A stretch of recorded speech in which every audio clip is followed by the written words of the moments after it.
On my last day at work, my boss said the best farewell gift would be if I never returned. So I smiled and walked out. 2 hours later, the police let him out in handcuffs. Welcome to Cheat Sheet Tales, where loyalty dies, lies bleed out, and the truth hits like a slap to the face. These aren't just stories. They're confessions soaked in betrayal and regret. Ever spotted a red flag when it was already too late? Say it in the comments. Let's tear into today's tale. The best farewell gift would be if you never showed your face here again. I froze, coffee mug suspended halfway to my lips. The break room fell silent, every face turning toward us. My boss, Victor, didn't even look up from stirring his expensive Colombian blend, acting as if he just commented on the weather forecast rather than publicly humiliating me on my last day. 5 years.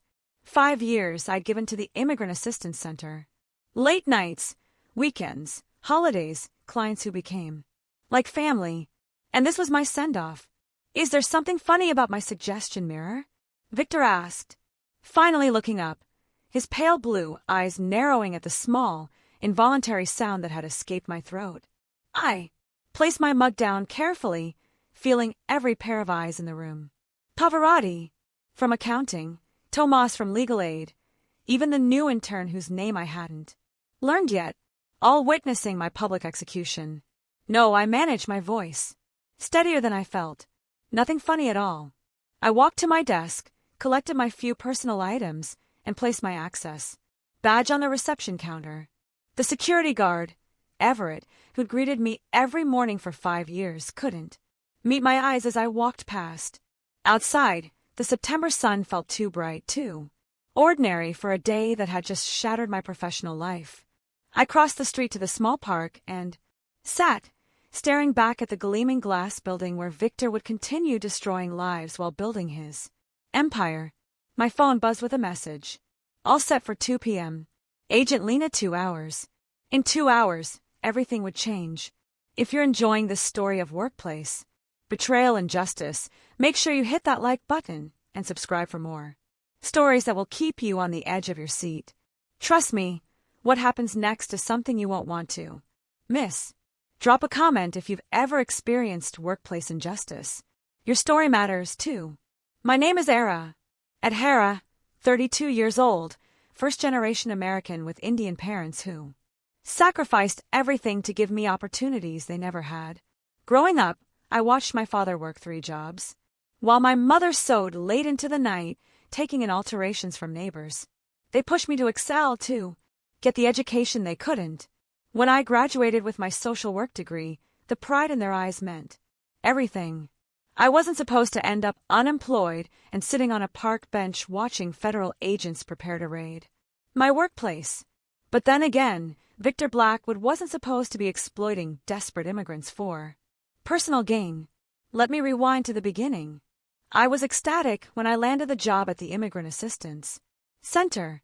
The organization had a sterling reputation for helping newcomers navigate the labyrinthine immigration system, offering legal aid, language classes, job placement services, and community support, all funded by government grants and private donations.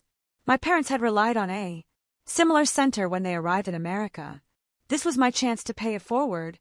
Victor had been charming during my interview, passionate about the Sense mission. We're not just helping individuals, he'd said, leaning forward, eyes intense. We're building the next generation of American success stories. I believed him completely. My first month was everything I'd hoped for. I connected clients with resources, helped families fill out complicated paperwork, translated when needed, and saw immediate positive impact. My supervisor, Lila, was supportive and kind, showing me the ropes with patience. The work was demanding but fulfilling. Then Lila was gone. Family emergency, Victor explained vaguely. During a staff meeting. Indefinite leave of absence. I'll be directly overseeing Arya and the intake team until further notice. Something felt off about Lila's sudden departure. She hadn't mentioned any family issues during our lunch together the day before, but I pushed the concern aside, focusing instead on the opportunity to work directly with the Sense director. The first red flag appeared 3 weeks after Lila left. A young mother named Radii came to the center with her 4-year-old son. Their appointment was with me, but Victor intercepted them in the lobby. "I'll handle this one, Era," he said smoothly. "Mrs. Nasser's case requires executive attention." I watched through the glass wall of his office as he spoke to her, his expression grave. 20 minutes later, Radii emerged, clutching her son's hand, eyes downcast and red-rimmed. When I approached her, offering a tissue, she flinched away and hurried out. "Is everything okay with Mrs. Nasser?" I asked Victor later. "Some cases are more complex than others," he replied without looking up from his computer. "Best you focus on the straightforward ones for now." That night I couldn't sleep. Something about Indira's face haunted me. Not just sadness, but fear. I told myself I was being paranoid. Victor was respected in the community. The center had awards lining its walls. The next morning, I arrived early and checked the client database. Indira's file showed only basic intake information. No notes from her meeting with Victor. No follow-up appointment scheduled, no indication of what services had been provided or what had caused her distress. This wasn't standard procedure. Even the briefest client interactions required documentation for grant compliance. Over the next few weeks, I noticed a pattern. Certain clients were always directed to Victor for special handling. Their files remained sparse, and they often left looking worse than when they arrived. I began paying attention to the appointment schedule. Almost every evening after regular staff departed, Victor would meet with 1 or 2 clients. These appointments never appeared in the official calendar. One night I stayed late, ostensibly to organize the resource library. The center was quiet except for muffled voices from Victor's office. His door was closed, but the old building's ventilation system carried sound in unpredictable ways. 5,000 now, 3,000. When the paperwork clears, Victor's voice came through clearly. "But sir, a man responded, his accent thick with fear. "This is everything my family has saved for 2 years. The website says your services are free. Free basic services." Victor corrected smoothly. "Your situation requires specialized attention. With your asylum status in question and your daughter's medical needs, you can't afford delays. Government processing takes years. I can expedite everything, but that requires leveraging certain relationships. Expensive relationships." My blood ran cold. The center received federal funding specifically to provide free assistance to asylum seekers. "If you can't manage it," Victor continued, his voice hardening, "I understand. Of course, without proper representation, deportation becomes much more likely, especially with the current administration's policies." The silence that followed felt endless. Then came the sound of counting money. I slipped out before they emerged, my mind racing. This couldn't be happening. Not here. Not in a place meant to protect vulnerable people. That night I barely slept, weighing my options. Report Victor to the board. But what if they were complicit? Go to the media. Without evidence. It would be my word against his. Confront him directly. The thought made my stomach clench. The next morning, I watched Victor greet donors at a breakfast fundraiser, charming and passionate about serving our immigrant community with dignity and compassion. The disconnect between his public persona and what I'd overheard made me physically ill. I decided to gather information cautiously. If what I suspected was true, Victor wasn't just bending rules. He was committing federal crimes, exploiting the most vulnerable people in our community and potentially endangering lives. For the next 2 weeks, I created reasons to stay late, organizing files, preparing for community workshops, decorating for cultural celebrations. Each time I positioned myself where I could overhear Victor's private meetings. The pattern was consistent. Clients with complicated cases, threats veiled as concerns, and payments that never appeared in official records. I needed help, but I didn't know who to trust. Then I remembered Lila's abrupt departure. Could she have discovered what Victor was doing? I still had her personal email from a staff birthday celebration months ago. My message was casual. Miss seeing you around the office. How's the family emergency going? Coffee sometime. Her response came at 2 a.m. Not safe to discuss. Be careful. Watch your back. Delete this. My hands shook as I stared at her warning. Whatever Lila had discovered had frightened her enough to leave without notice and without explanation to her team. I deleted the email as instructed, but not before taking a screenshot. The next day, Victor called me into his office. Arya, he said, leaning back in his chair. You've been with us, what, almost a year? Now, 10 months, I corrected. Right. His smile didn't reach his eyes. And you've been quite enthusiastic, staying late, taking on extra projects, asking a lot of questions about client procedures. The air in the room seemed to thin. He knew I was investigating him. I'm committed to our mission, I said carefully. Admirable. But I'm concerned you're spreading yourself too thin. He tapped his pen against a stack of papers. I've been reviewing our budget, and unfortunately, we need to make some cuts. Your position will be eliminated at the end of the month. The words hit like a physical blow. My position? But we just received the Wiesenthal grant. The sense. Funding increased by 30%. Something flickered in Victor's eyes. Surprised. That I knew about the grant, perhaps. Budget allocations are complex. We're restructuring to better serve clients. Translation, I was getting too close to his operation. I understand, I said, hands steady despite my racing heart. When should I finish my cases? You have 4 weeks. I'll need comprehensive notes. For whoever takes over. He was already looking back at his computer, dismissing me. 4 weeks. It wasn't much time, but it would have to be enough. That evening, I walked to the small Vietnamese restaurant 6 blocks from the center. Far enough that I wouldn't encounter coworkers. I chose a booth in the back and ordered more for the excuse to stay than from hunger. I needed a plan. Confronting Victor directly was dangerous. Going to the board seemed futile. He'd been appointed by them and shared golf memberships with half of them. The local police, without concrete evidence, they'd likely dismiss my claims as those of a disgruntled employee. My phone buzzed with the news. Alert! Federal investigation uncovers immigration fraud ring. The article detailed how officials had arrested 3 people who charged immigrants thousands for false promises of expedited processing. Federal investigators, that was my answer, but I needed evidence, solid, undeniable proof that would stand up to scrutiny, and I needed to gather it without Victor realizing what I was doing. The next morning, I arrived early and pulled the Sense annual reports for the past 5 years.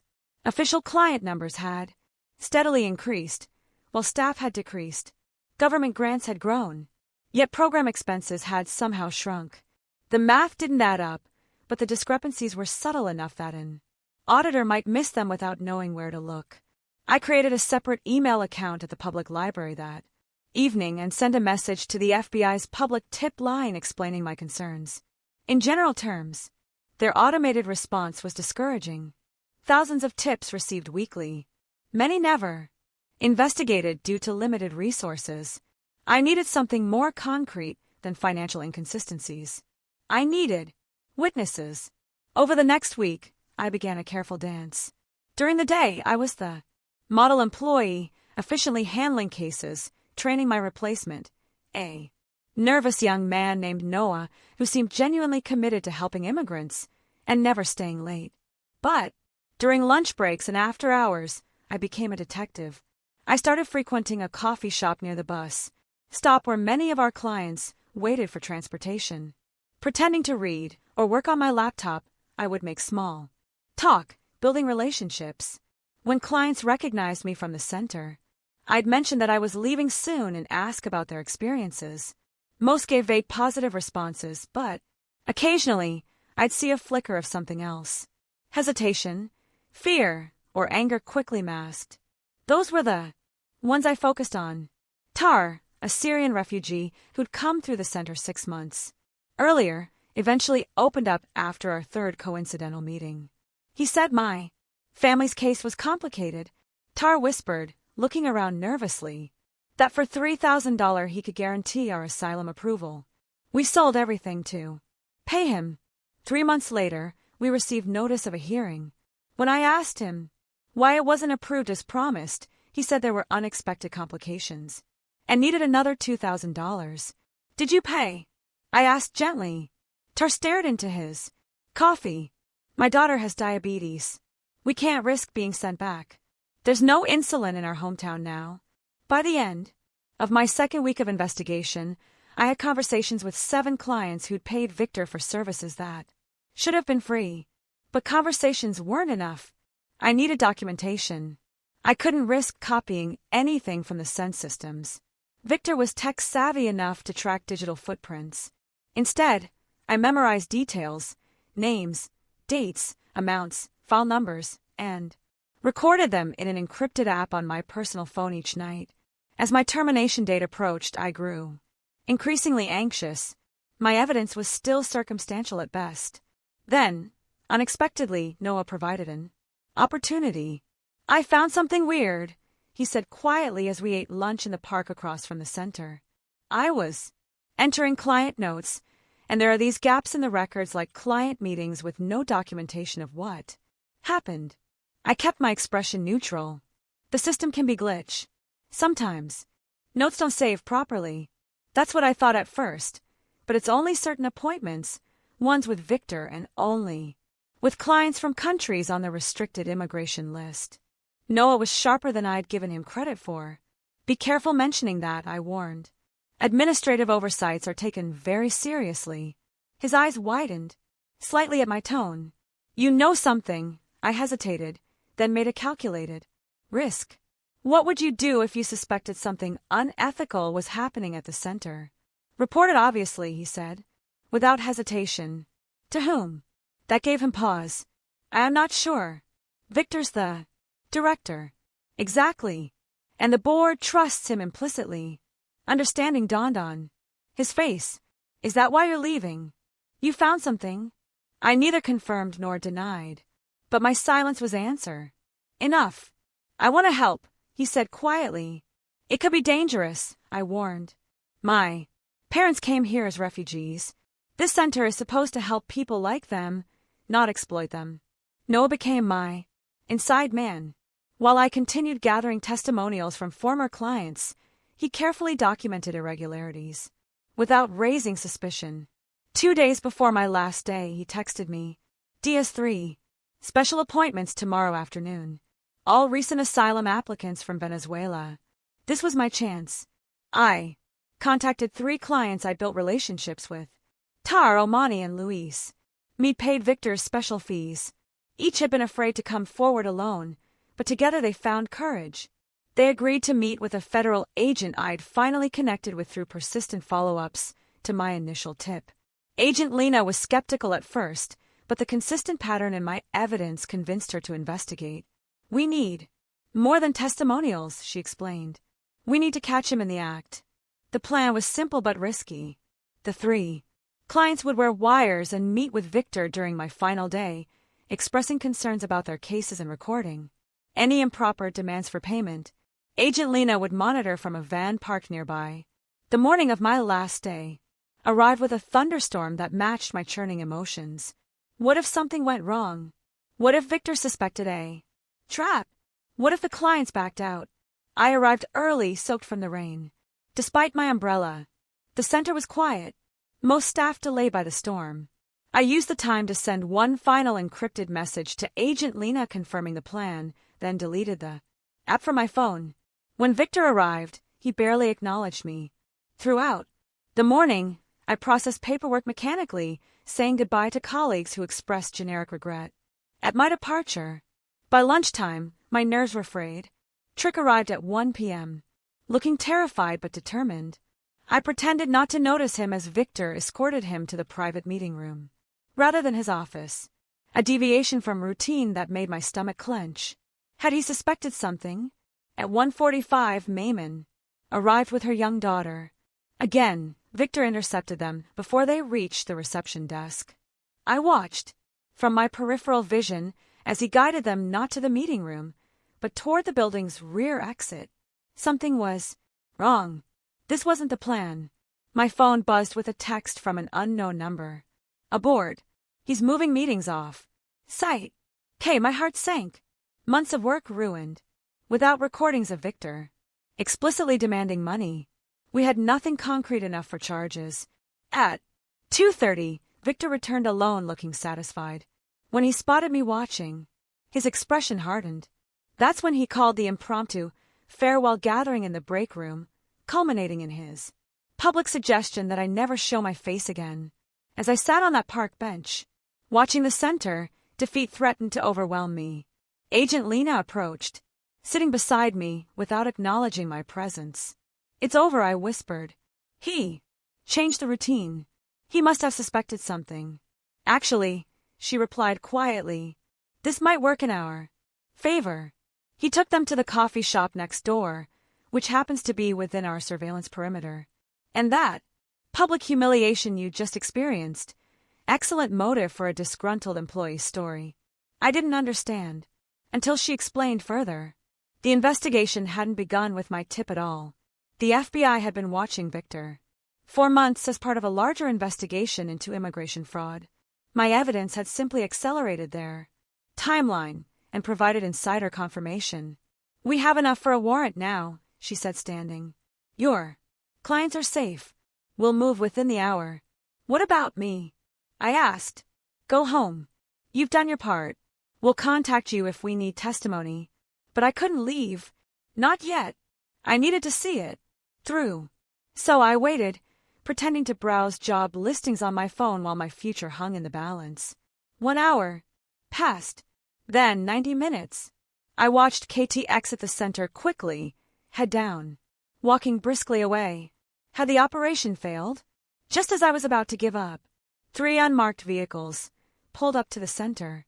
Agents emerged, moving with purposeful efficiency toward the entrance. My heart hammered as they disappeared inside. The next 30 minutes stretched endlessly. Staff began exiting the building, looking confused. Clients were escorted out separately, some being interviewed by agents on the sidewalk. Then the front doors opened again.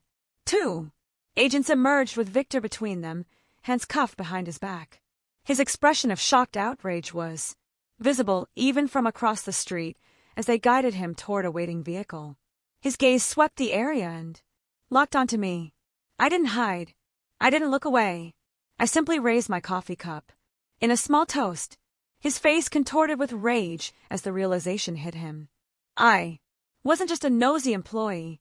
I was the reason his empire was crumbling. As they placed him in the vehicle, a weight lifted from my shoulders. But this wasn't just about my vindication. It was about T's daughter getting insulin without her family going bankrupt. It was about Monty's asylum case being fairly reviewed. It was about restoring the center to its original mission. Agent Lena approached me again as the vehicles pulled away. "Nice work, Ms. Zachariah. We found enough evidence in his office to put him away for a long time. Multiple counts of fraud, extortion, even evidence of bribery of immigration officials. What happens to the center now?"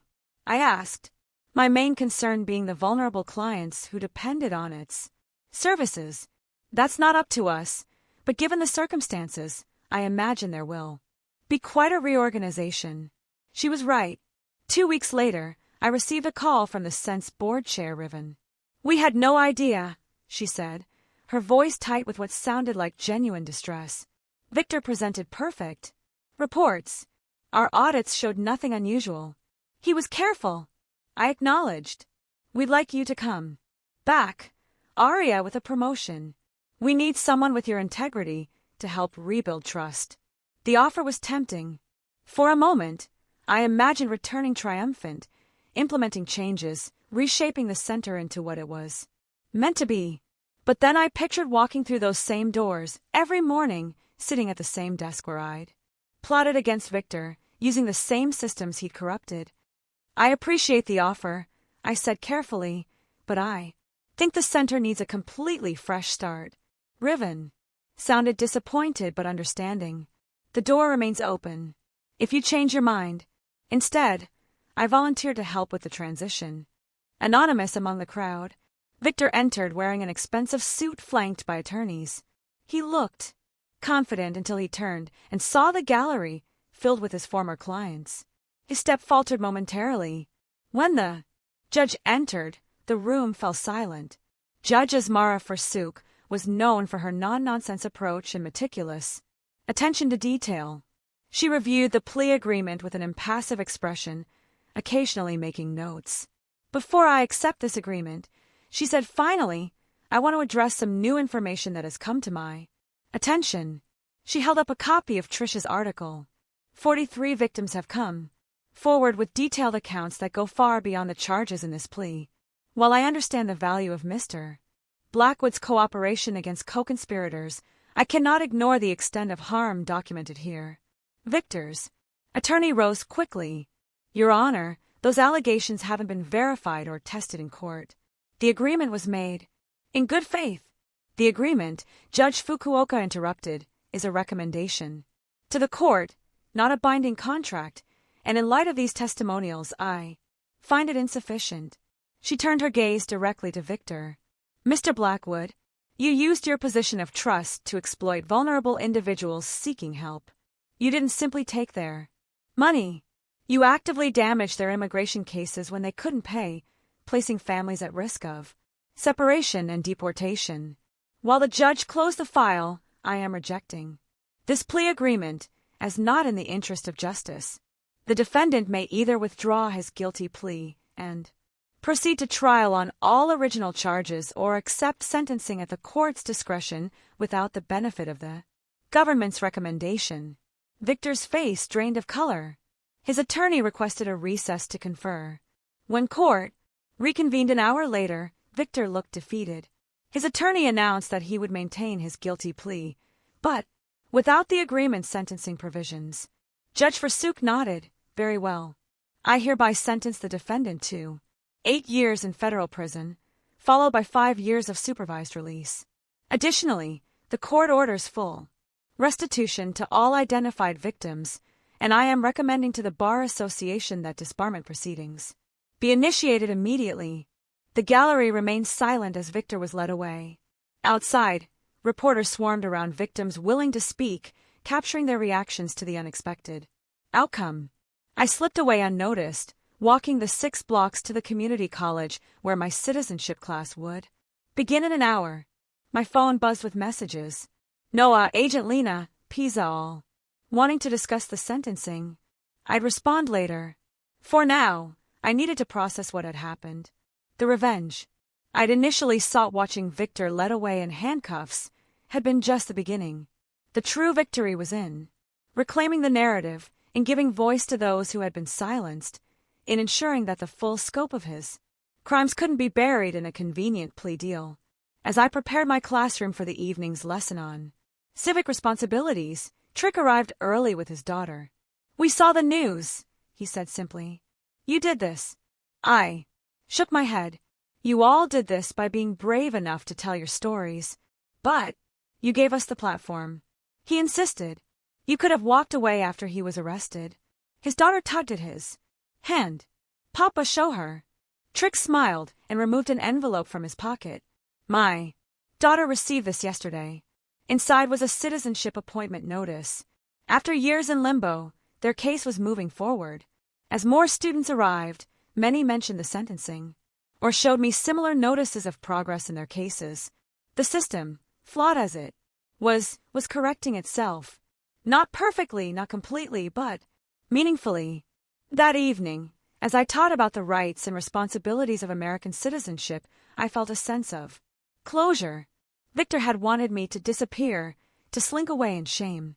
Instead, I had become more visible than ever, advocating for the very people he had tried to exploit. Sometimes the most powerful revenge isn't what you do to your enemy, but what you build from the ashes they leave behind. In my case, it was a community of empowered immigrants who would never again be silenced by fear. If this story moved you, please hit that like button and subscribe for more stories of justice and resilience. Have you ever stood up against corruption or helped someone find their voice? Share your experiences in the comments below.